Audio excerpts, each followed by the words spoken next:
Now, before we jump into the topic of this conversation, just want to make everyone aware that I've recently been demonetized on YouTube. I will be able to reapply for monetization on the 26th of November, but until then, YouTube has turned the tap off in terms of being able to make advert revenue, which was quite a significant portion of my income on a monthly basis. I've had a really amazing outpour of support from people via PayPal, Buy Me a Coffee, Patreon, contributing to try and help me get through this short little process of demonetization on YouTube. And I just want to say thank you so much to all of you that have already donated and given what you can. It's really much appreciated. Anyone else who's able to do that to help support my work whilst I kind of navigate through this brief period of demonetization on YouTube, that would be much appreciated. They didn't give me a solid reason why I was demonetized. It was apparently a copyright infringement, but they didn't specify the video. I tried to reappeal and they denied my reappeal. So yeah, that's my situation right now. I know we don't have a whole lot of time today. I'll cut right to the chase. Recent reporting from journalist Michael Schellenberger speaks of a US government whistleblower who's claiming to have insider knowledge on a highly classified program within the Pentagon. It's been designated as an unacknowledged special access program.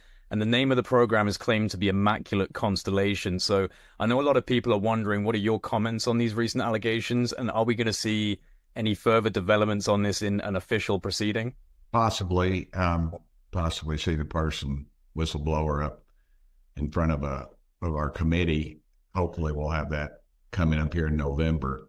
But I don't know. Right now, I think I'm not the chair of the committee, and somebody's going to be delving into it, I guess, as the case may be, and just trying to find out what's going on. I have a not on this case, but on this instance. But I've had people come in my office, and I'm very cautious of the white flags. You have areas of the government that don't want us digging into this, and I think they're gonna. I think they have in the past, and they'll bring out somebody who's seems good on the surface, and then we start digging into it, and we find out that in fact it's a fake, and then that just looks bad on all of us. So I'm real cautious on these things moving forward. On this one though, it seemed to have some legs. Multiple media sources are quoting sources, and but yeah, I'd like hopefully at some point it'll be publicly disclosed who the person or persons are, and we can get to the bottom of it. And were you made aware of the name of this program before it became public? I'd heard rumblings. I'll just leave it at that. I'm real cautious again about moving forward on some of this stuff until I like everybody to take a bite at it. You all in the media and the UFO community tend to do a very good job of vetting these folks and these issues. Again, I don't think anything's going to become of a lot of this stuff until we have somebody in the executive office that has the guts and the fortitude to dig into these things. I've had numerous. I've had conversations with President Trump, and I've had conversations with some of his people about this issue, and I'm convinced that Trump is going to pull the cover off of it if he's given that opportunity. But that's a big if. Have his staffers given you that impression then, based on what they've said to you?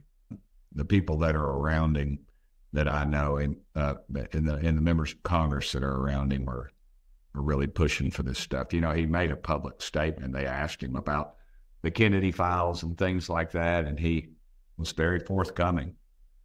That's very Trump. He doesn't check with anybody on this stuff. He just does it. And I hope that he gets that opportunity, brother. I really do.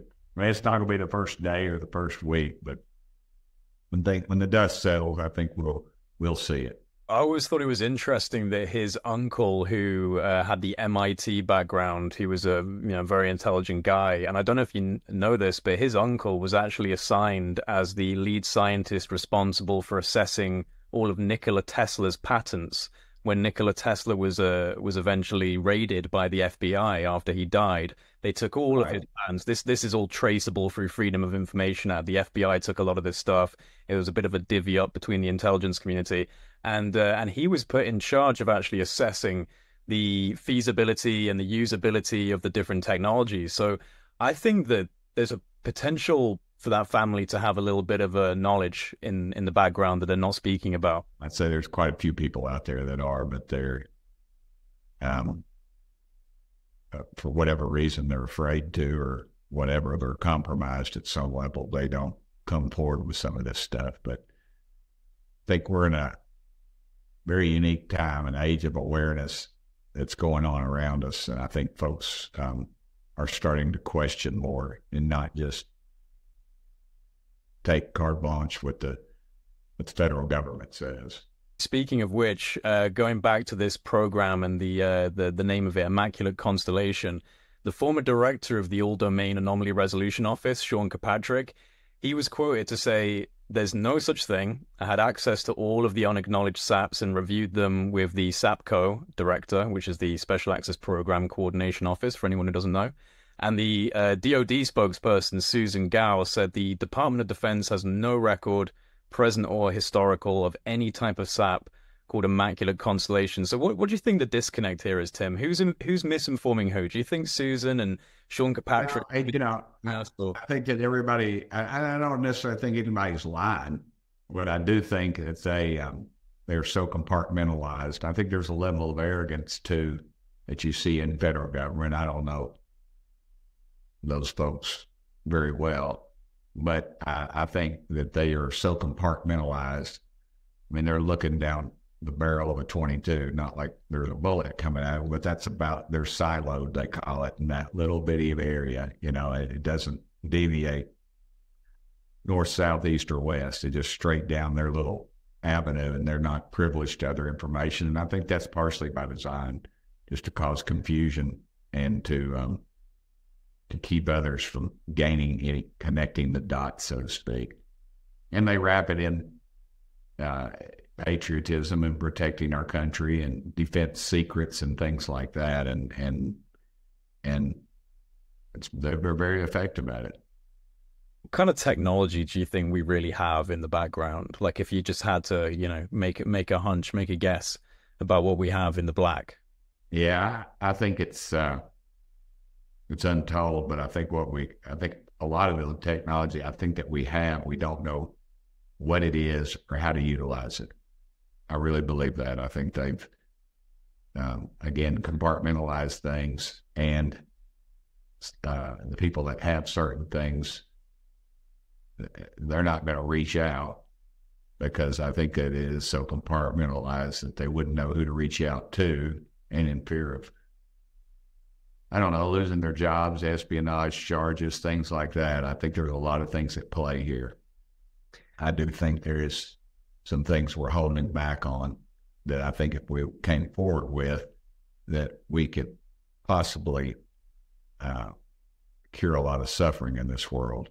But there again, you got your arrogance, you got your control, and that's a driving factor.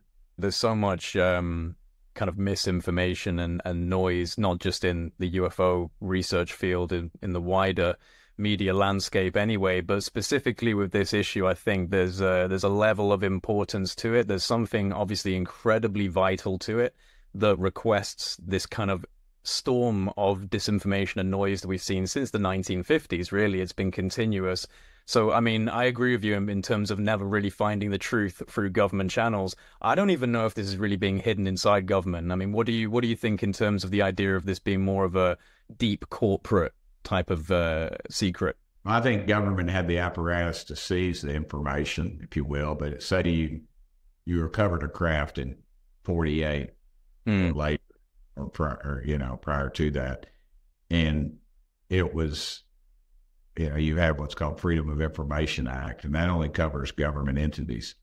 So this material or what have you, biologics, or whatever, was handed off to a corporate contractor to analyze, and that sort of puts the gap between them and FOIA, Freedom of Information, somebody going after it. So I think that's very likely. I think it was in collaboration years ago, but also I think the people that probably put a lot of that stuff together are long gone.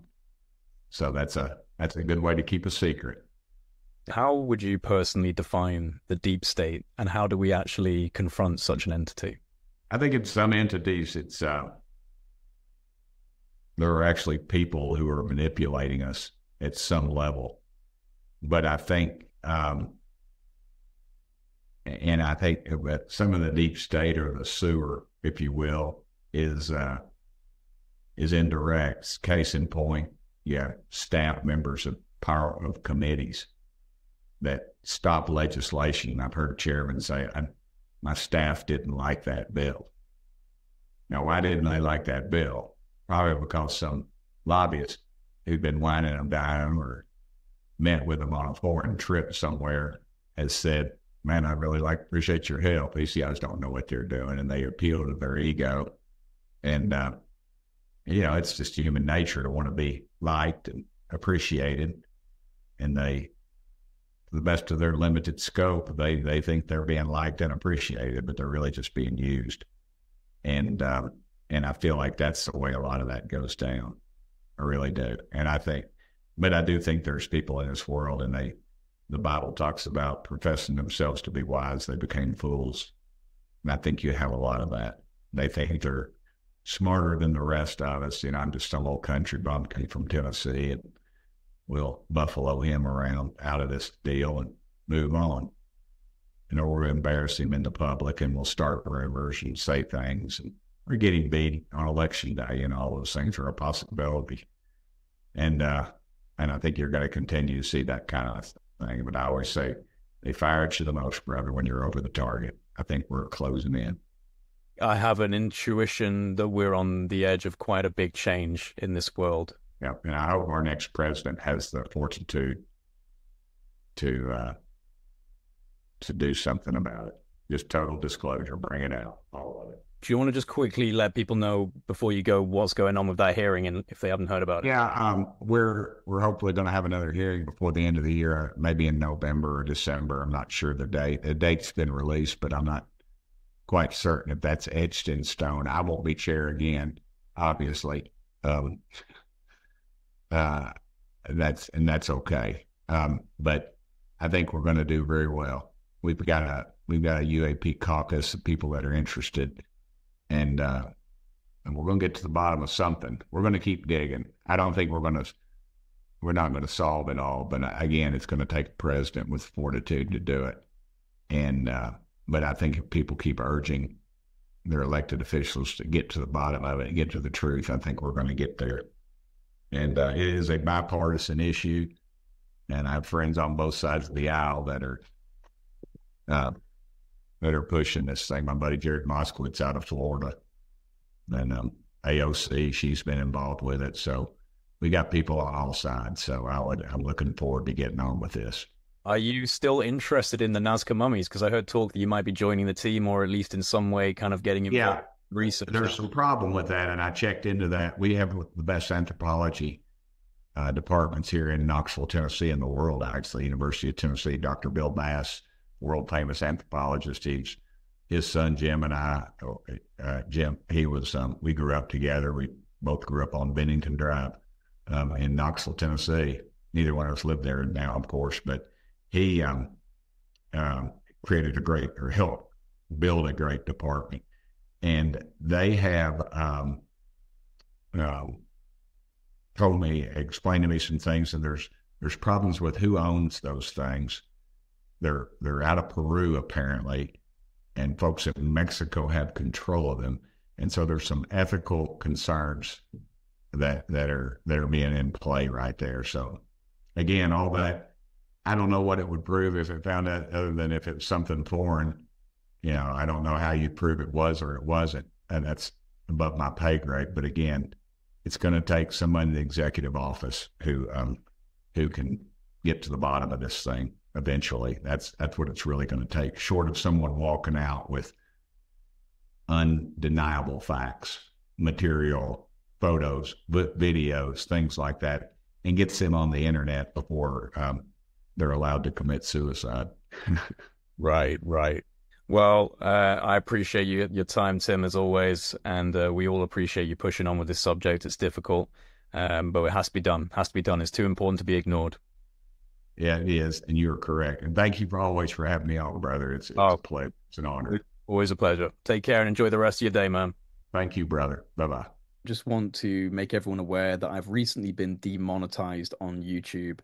I will be able to reapply for monetization on the 26th of November, but until then, YouTube has turned the tap off in terms of being able to make advert revenue, which was quite a significant portion of my income on a monthly basis.